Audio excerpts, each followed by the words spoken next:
Hola, ¿qué tal? Muy buenas, aquí Rafa, vuestro youtuber old school de confianza.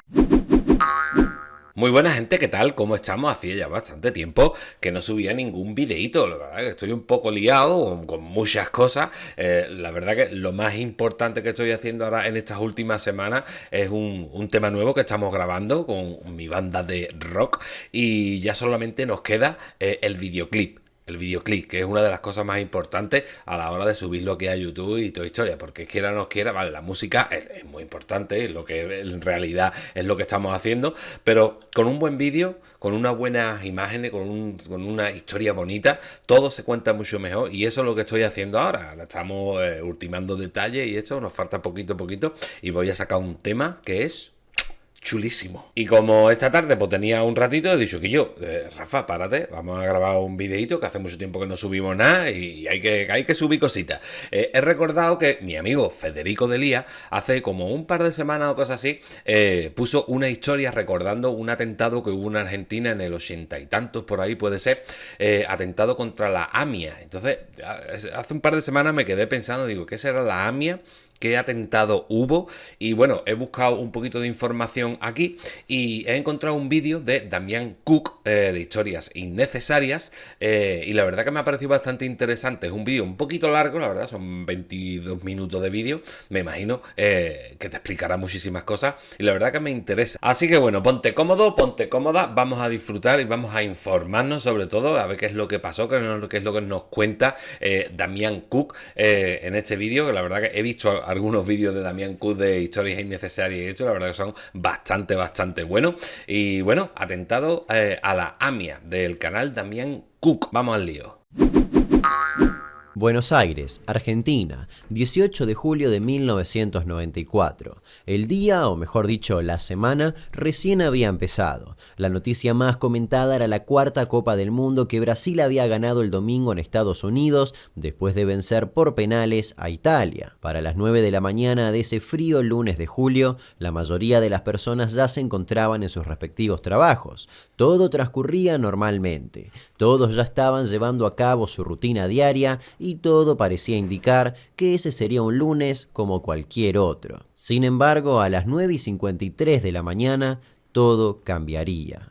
Volaron la AMIA, igual que en la embajada de Israel. Estoy enfrente de un edificio que está a punto de desplomarse. Vale, Enfrente de la AMIA de 8 pisos. Están retirando chicos ensangrentados, mujeres, niños. Quedó destruido, piden ambulancias. Hay gente destrozada, mutilados, escombros por todos lados. La tragedia en Buenos Aires se vuelve a repetir.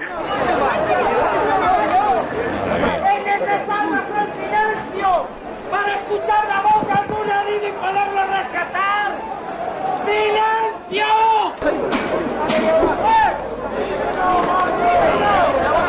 A esa hora se produjo una explosión en el edificio de la AMIA, ubicado en Pasteur al 633. Asociación Mutual Israelita Argentina, vale. Ocasionando el derrumbe del mismo y daños materiales en varias cuadras a la redonda. El origen de la explosión, una camioneta Renault Traffic blanca transformada en un coche bomba que se estrelló contra el frente del lugar. Vení, negro, vení que te lo que es impresionante. Nos estamos acercando a la zona. Esto es un verdadero desastre. Es un verdadero desastre. Una terrible masacre. Terrible. Mirá. Impresionante. Las imágenes. Madre mía. Prácticamente son para no ponerle palabras. Están buscando en este local almacén a posibles personas que estén en este sitio. Madre mía. Observen los departamentos del primer piso. Prácticamente destruidas. Están los vidrios y gran parte de la mampostería destrozada ya desde la esquina, a más de 50 metros. Y a medida que mostramos el resto de la cuadra, se observa que prácticamente no ha quedado ventana en pie. Un helicóptero de la Policía Federal está sobrevolando esta zona. Es la última máquina, la de mayor tecnología, trabajando en esta zona. una verdadera masacre. El caos era enorme. Joder. Las personas intentaban pasar de buena fe a ayudar. Sin embargo, la cantidad de gente parada sobre el lugar podía tener el efecto contrario, Claro. generar más peso y aplastar aún más a las víctimas que aún podían permanecer con vida bajo los escombros. A las horas, miembros de las Fuerzas de Defensa de Israel aterrizaban en Buenos Aires para, junto a perros rastreadores, colaborar en las tareas de rescate. En caso de ser habidos, detenidos los responsables de este crimen, ¿qué es lo que merecen? ¿Continuar con vida? O se impone aquí, y no aprovecho esta circunstancia, lo vengo diciendo desde hace mucho tiempo, la pena de muerte? A ver, ¿qué pueden decir algunos sectores que permanentemente se oponen a este tipo de medida en casos excepcionales? Con el correr de los días se supo el número de víctimas totales, 85 muertos y más de 300 heridos. Madre El atentado a qué la AMIA desastre, pasaría a ser el mayor atentado terrorista de la historia nacional. El 21 de julio, 3 días después del ataque, más de 150.000 personas se reunieron en la Plaza de los Dos Congresos para exigir justicia, en la denominada Marcha de los Paraguas. Esto es verdaderamente lo que pensamos todos los argentinos, ¿no? Pero no me quiero olvidar de la otra imagen que tiene la ciudad, ¿no? A pocas cuadras de ahí en Pasteur, mezcladas las dos, claro, fundí las dos.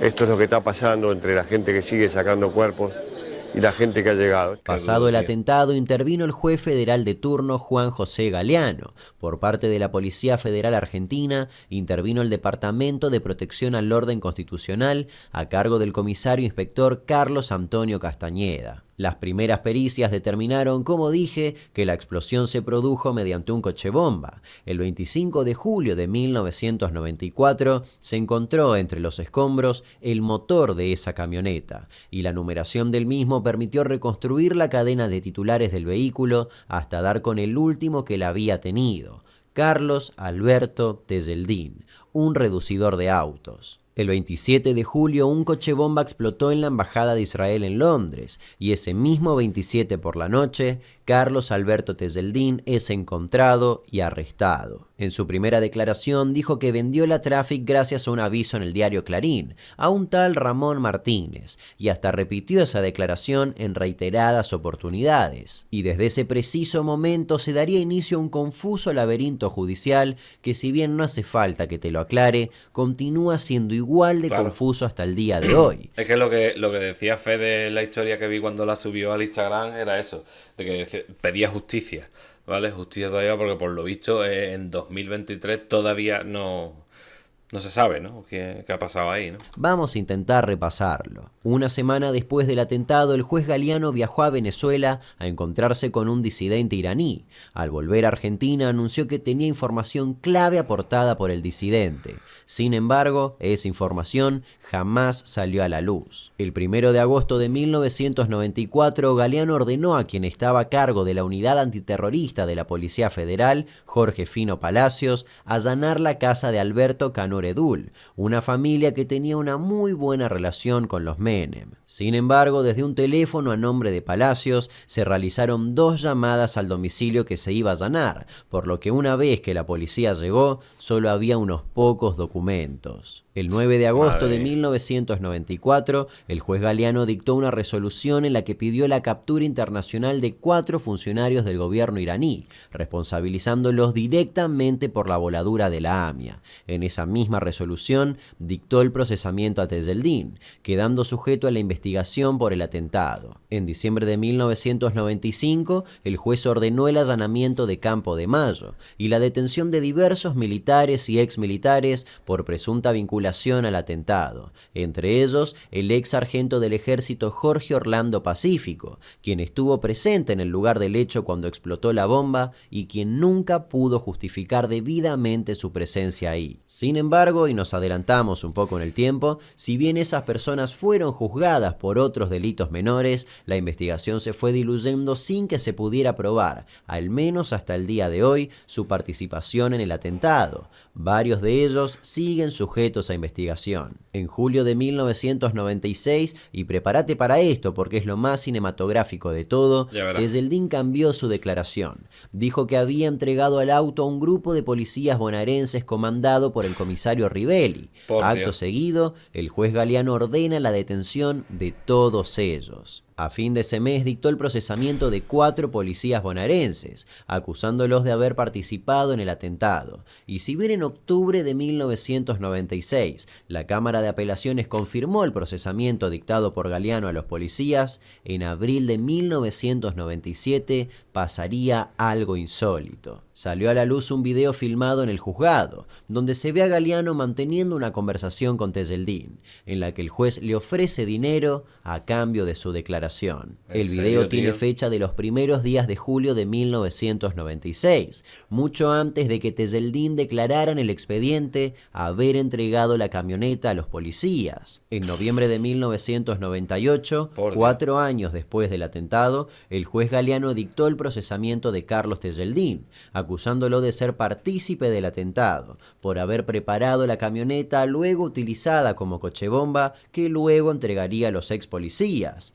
Pero, en septiembre de 2001 comenzó el juicio oral y durante su transcurso se probó que Carlos Tejeldín había recibido un pago del juez Galeano de $400.000 a cambio de ampliar su declaración. Ese dinero salió de parte de la CIDE, la Secretaría de Inteligencia del Estado. Tejeldín diría, años después, que ese pago fue porque tanto Galeano como Menem querían esclarecer el atentado a cualquier costo para sacarse la presión pública, sin importarles si encarcelaban a inocentes. En marzo de 2003, el juez Galeano emitió una extensa resolución en la que adjudicaba la responsabilidad por el atentado a elementos radicalizados de la República Islámica de Irán, dictando la captura internacional de 12 funcionarios iraníes. Días después, el ex embajador iraní en la Argentina al momento del atentado, Soleimanpur, fue detenido en Londres, pero las autoridades políticas decidieron no dar curso al juicio de extradición que solicitaba Argentina y poner en libertad a Soleimanpur. En diciembre de 2003, el juez Galeano es separado de la causa por decisión de la Cámara Federal de Apelaciones,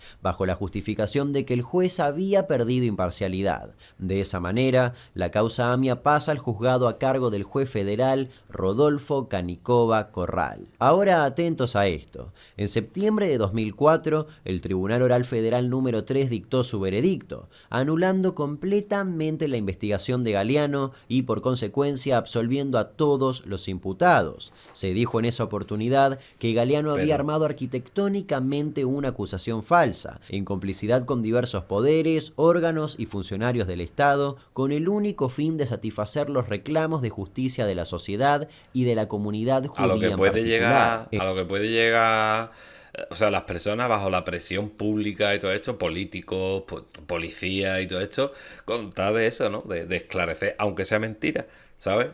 Joder, tío. En ese esquema, según el fallo, los ex policías bonaerenses no solo eran inocentes y ajenos al atentado, sino que habían sido acusados falsamente y a propósito por el juez y los fiscales, junto con la CIDE. El 24 de octubre de 2004 se entregó la sentencia del Tribunal Oral, de más de 3.000 páginas de extensión, la que contiene, además de la anulación de la causa y la absolución de los imputados, gran cantidad de denuncias penales contra el juez, los fiscales y diversos funcionarios que intervinieron a lo largo de la causa. En diciembre de 2004, la querella unificada AMIA, Daya y familiares interpuso un recurso de casación para que el caso fuera examinado por la Cámara Nacional de Casación Penal, es decir, la máxima instancia judicial del fuero penal. Para ese entonces, el presidente de ese momento, Néstor Kirchner, firmó el decreto 812-05, por el cual se aceptó la responsabilidad del Estado por la falta de esclarecimiento de la causa AMIA. En 2005, 2005, una vez probado el hecho de que Galeano había pagado a Tejeldín, el juez Rodolfo Canicova Corral delegaría la instrucción de la causa al fiscal Alberto Nisman. Nisman actuó como fiscal durante el juicio oral y al final del mismo pidió las máximas condenas para los imputados. Sin embargo, el tribunal absolvió a todos los imputados. Al tiempo, Nisman fue nombrado fiscal general a cargo de la investigación por el atentado. En septiembre de 2006, después de recursos extraordinarios federales, la causa AMIA pasó a estudio de la Corte Suprema de Justicia de la Nación. En octubre de 2006, el fiscal Nisman y el fiscal adjunto Marcelo Martínez. Pasándose el caso unos a otros durante años y años, como el que se pasa una pelota caliente, ¿no?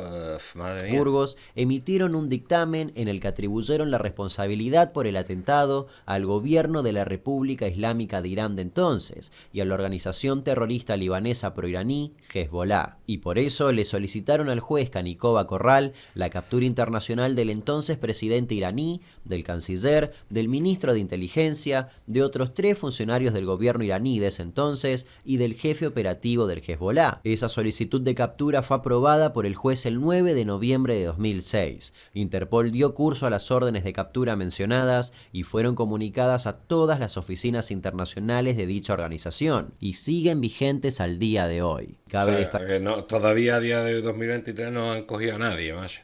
Que muchas de esas órdenes de captura ya habían sido solicitadas por los letrados de la AMIA en el año 2003, pero fueron ignoradas. Además, el juez Canicova Corral declaró por primera vez judicialmente que el atentado a la sede de la AMIA había sido un crimen de lesa humanidad y por lo tanto no podía prescribir. En mayo de 2009, la Corte Suprema de Justicia de la Nación dictó sentencia en la causa AMIA, anulando la sentencia de 2004 del Tribunal Oral Federal que anulaba la sentencia a todos los imputados. Sí, se podría decir que se anulaba la anulación. Luego de ese fallo, la investigación contra Carlos Tejeldín y su entorno volvió entonces a primera instancia.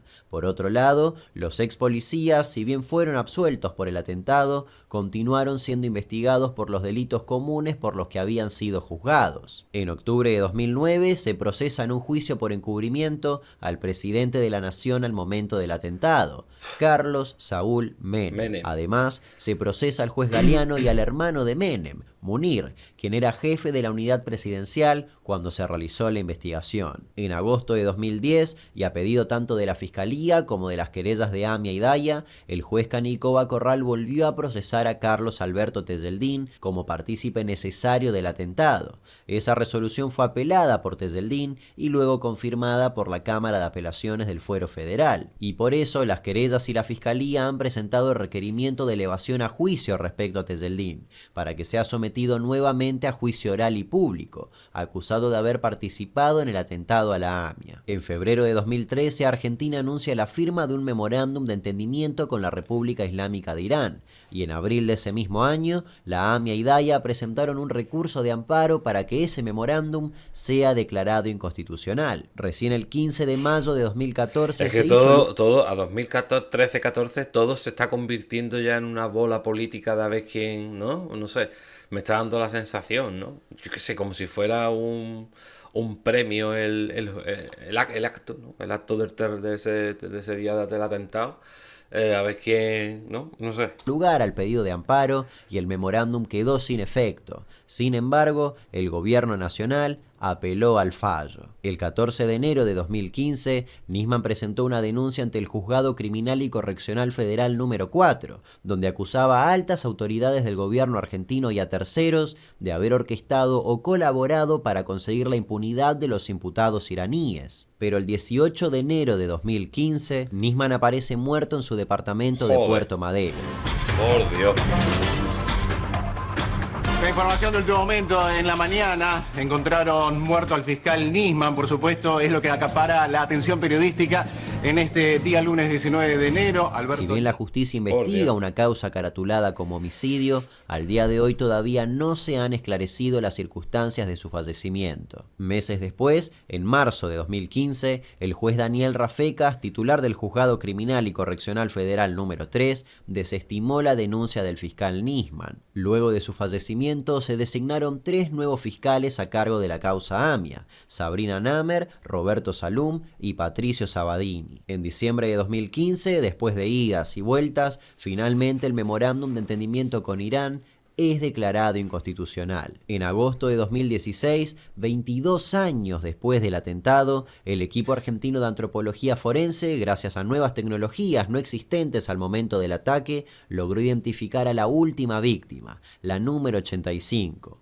Augusto Daniel Jesús. En febrero de 2019 se dictaron algunas condenas. El Tribunal Oral en lo Criminal Federal número 2 dio a conocer el veredicto en el juicio oral por encubrimiento en la investigación del atentado. Insisto con eso, encubrimiento. Ni siquiera estamos hablando de culpables del atentado. 8 personas fueron condenadas a entre 3 y 6 años de prisión, incluido Carlos Alberto Tejeldín, que fue condenado a 3 años y 6 meses de prisión. Por otro lado, fueron absueltos Patricio Miguel Fina. Porque ese fue por mentir, ¿no? El tema de la furgoneta, ¿no? Que la vendió a este, mentira, se la dio a la policía, no sé qué. Rubén Esraveraja, Víctor Alejandro Stinfale, Jorge Alberto Palacios y el expresidente Carlos Saúl Menem. 20º. Absolver a Carlos Saúl Menem en orden a los hechos por los que mediara acusación a su respecto sin costas, artículos 3 y 530 del Código Procesal Penal de la Nación.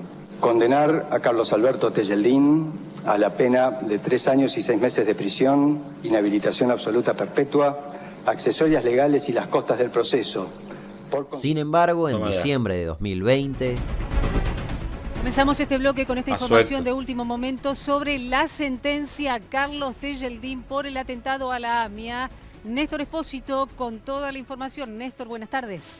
Buenas tardes. Hace algunos minutos nada más el Tribunal Oral Federal número 3 acaba de absolver por segunda vez a Carlos Tejeldín. El Tribunal Oral Federal número 3, a cargo de Javier Ríos, Andrés Basso y Fernando Canero, decidió absolver a Carlos Tejeldín. Él insiste con que aceptó el pago para demostrar que Galeano estaba queriendo cerrar la investigación a toda costa. No te digo que sea muy inteligente, sabía que el pago iba a dejar en evidencia la conducta del juez, ¿entendés? Porque yo estaba seguro, yo dije, el pago sí o sí no lo va a poder ocultar.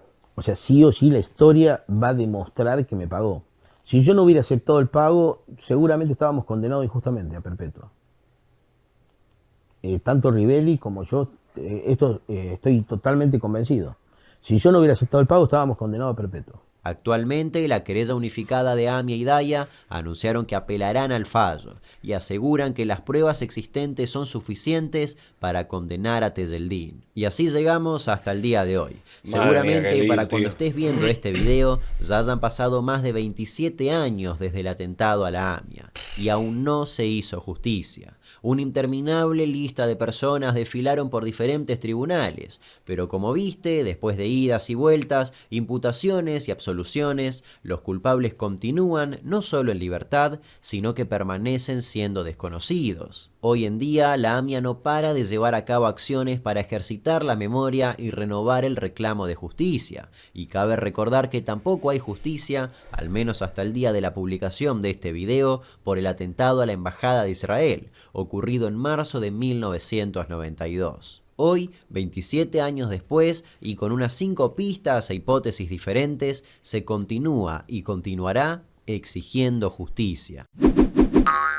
Pues la verdad que me parece una historia, tío, surrealista, pero total, un atentado que bueno, claro, que en un principio son la banda terrorista esta de Israel y tal, pero claro, bajo la presión mediática y de todas estas cosas, empezaron a meter la pata, han pasado 27 años, no más, porque este vídeo hace ya un par de años, 29 años por lo menos, 28, 29 años, y claro, se iban pasando las bolas, acusaciones de unos, de otros, ahora apelaciones, ahora que sí, ahora que no.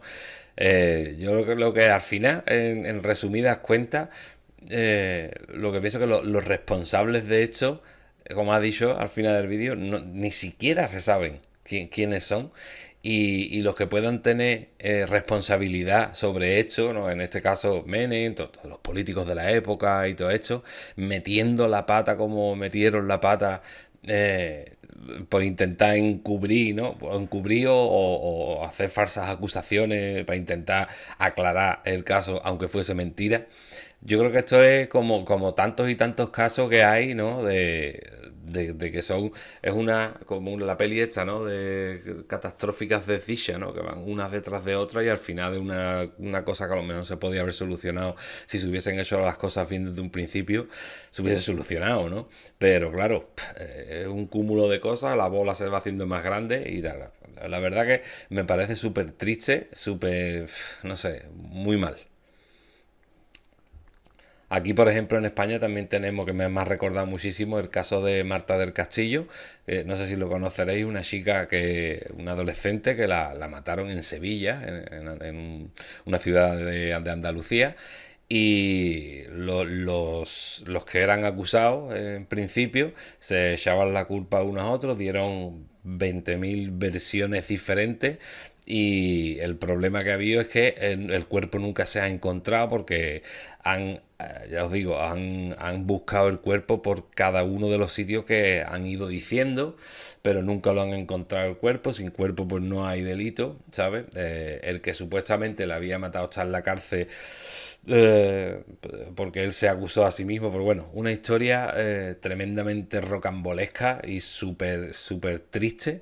Y me ha recordado mucho a esto, aunque bueno, es una historia más personal porque me toca a mí más de cerca, pero es súper triste que tengan que pasar estas cosas y no se hagan las cosas bien, tío. Pues nada, gente, hasta aquí el vídeo de hoy. Espero que os haya gustado. Ya sabes, suscríbete, déjate un buen like y me puedes seguir también en todas mis redes sociales, que las tienes aquí abajo. Que yo soy Rafa, vuestro youtuber old school de confianza. Nos vemos en el próximo vídeo y hasta entonces, sed felices. ¡Mua!